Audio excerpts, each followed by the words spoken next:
Hello guys, good morning. महँगो खाना नास्ता खाएर अब हामी पोखरातिर लागिरहेछौँ। सबै भुल्नु सबै सरको चस्मा लागिसक्यो। सर यता पुरै पारामा पारा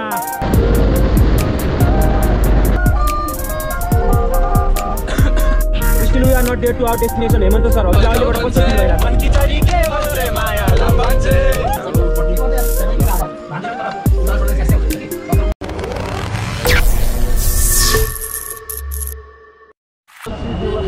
हेलो गाइस, गुड मर्निङ। आज चाहिँ हामी कलङ्की चोक पुगिसक्यौँ। आज हामी पुच्चे ट्रेक जाने भन्ने उसले आएको हो। अब यहाँबाट पोखराको हाइसिया बस चढेर पोखरा जान्छौँ।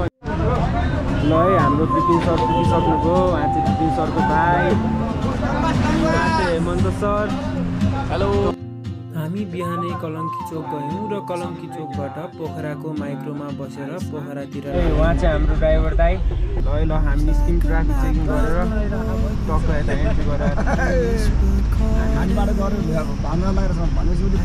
चेकपोस्ट लिएर चेकपोस्टबाट तल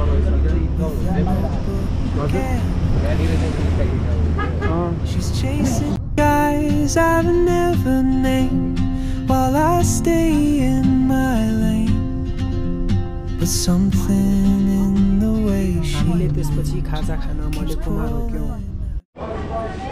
ल केटाहरू, हामी टक्क मलेखुमा। सरहरू यता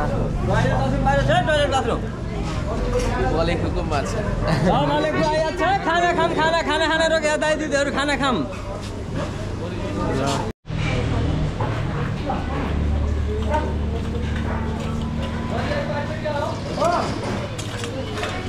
ल है, टक्क हामीले यहाँ माछा टेस्ट गर्न गयौँ होइन, मलेखुको माछा। हामीले चाहिँ टक्क लिइसक्यौँ।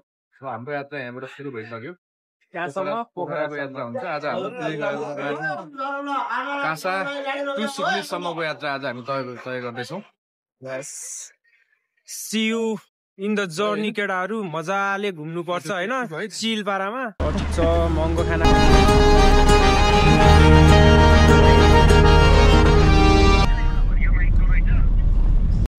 Still we are not there to our destination. Hemant sir हजुरलाई अहिलेबाट कस्तो फिल भइरहेछ? प्रकृतिसँगै रमाइरहेको छु। हजुर प्रकृतिसँगै रमाइरहेको छु अहिले। अहिले हेमन्त सरसँग मलाई रमाइलो लाग्दैछ र हेमन्त सरको यो एक्साइटमेन्ट हेरेर मलाई अझ धेरै एक्साइटमेन्ट भएको छ। त्यसपछि हामी पोखराको सुन्दर रोड, पहाड र हिमालको दृश्य निहाल्दै अगाडि बढ्यौँ। ये तस्वीर है ख्वाबों के रंगों की, खुशियों की, सपनों की, अपनों की। ये तस्वीर है जादू के लम्हों की, मेरे दिल के सभी टुकड़ों की। हाय गाइस, हामी टक्क लाएर पोखरा बजार पुगिसक्यौँ होइन।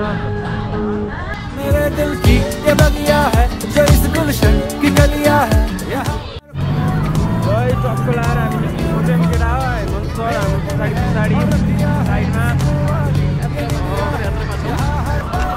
अब यहाँबाट काउखोलाको गाडी लिएर हामी काउखोला जान्छौँ। त्यहाँबाट सिक्किलेस, अनि त्यहाँबाट चाहिँ हाम्रो ट्रेक सुरु हुन्छ।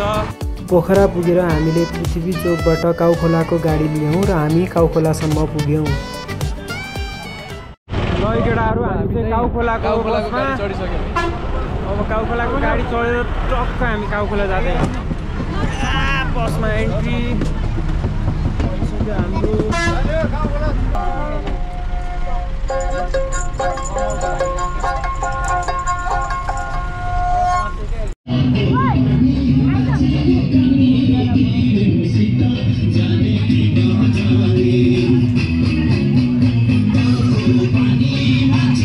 काउखोला पुगेर हामी एकछिन काउखोलातिरै रमायौँ र त्यसपछि सिक्किलेसको बस समातेर हामी सिधै सिक्किलेसतिर लाग्यौँ।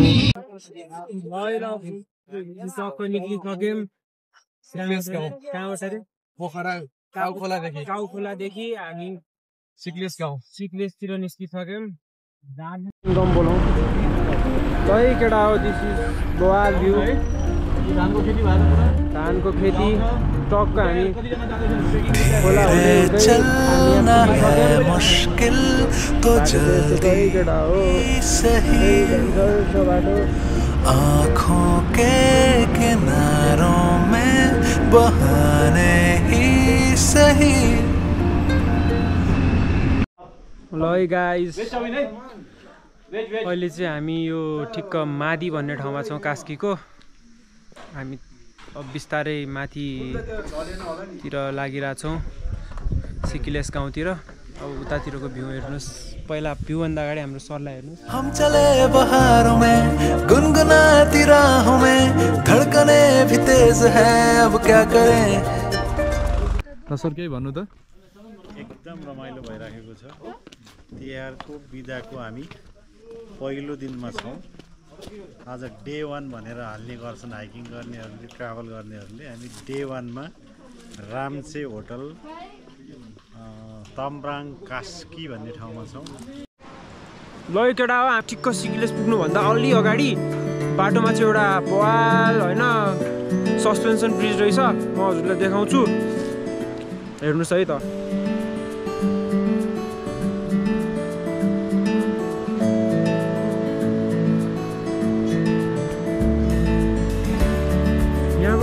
खस्यो भने नि सिधै होइन अब म केही बोलिनँ क्या हजुरले देखेर थाहा पाइसक्नु भयो होला हाम्रो बिहार सर फुल इन्जोय गर्दै हुनुहुन्छ सरको चस्मा लागिसक्यो सरहरू यता पुरै पारामा पारा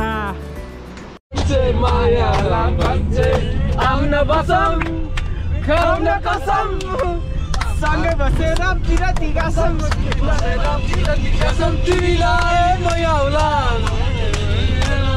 त्यसपछि हामी गीत गाउँदै रमाउँदै सिकिलेस गाउँ पुग्छौँ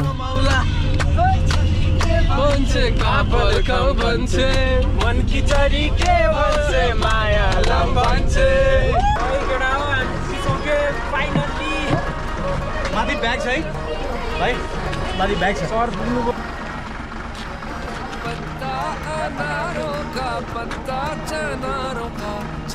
ल गाइज हामी पुगिसक्यौँ सिकिलेस गाउँ अलि अँध्यारो टाइममा पुग्यौँ माहौल टन्नै मान्छे आएको छ है अब हामीहरू सिकिलेस पुगेर यता बस्न खानको लागि ठाउँ खोज्दैछौँ त्यसपछि हामीले खाना बस्न होटल खोज्यौँ र बाटोभरि गरेका कुराहरू छलफल गऱ्यौँ गाडीमा ट्राभल गरेर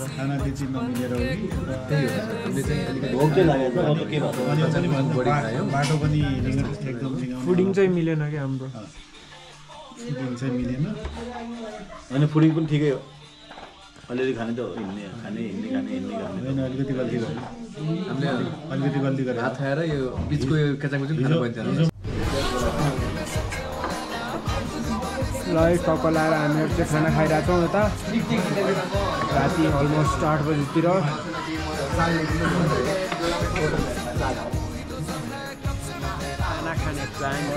हामीले त्यसपछि खाना खायौँ र सुत्न गयौँ